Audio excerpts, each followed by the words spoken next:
तुम्हाला माहीत आहे का की इंडोर प्लांट्सना वॉटरिंग करण्याच्या 2 मेथड्स आहेत. हॅलो ग्रीन सोल्स, मी Shraddha, founder of live and live. आज आपण इंडोर प्लांट्सना वॉटरिंग करण्याच्या 2 मेथड्स पाहणार आहोत. फर्स्ट मेथड आहे टॉप वॉटरिंग. ही केवळ पाणी देण्यासाठी नाही तर फर्टिलायझर, सॉल्ट्स आणि इम्प्युरिटीज फ्लश आउट करण्यासाठी अत्यंत उपयोगाची आहे. पण या मेथडमध्ये ओव्हर वॉटरिंगचे चान्सेस असतात आणि पाणी हे लिव्हजवरती पडल्यामुळे फंगल इन्फेक्शनचे देखील चान्सेस असतात. सेकंड मेथड आहे बॉटम वॉटरिंग.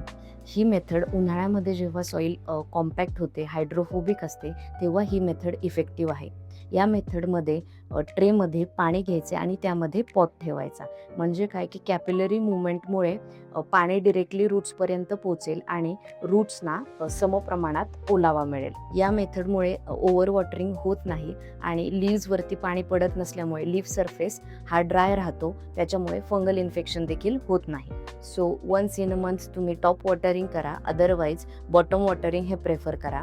तुम्हाला ही प्लांट केअर टिप आवडली असेल तर हा व्हिडिओ सेव्ह करा आणि नवीन प्लांट पॅरेंट्सना शेअर करा.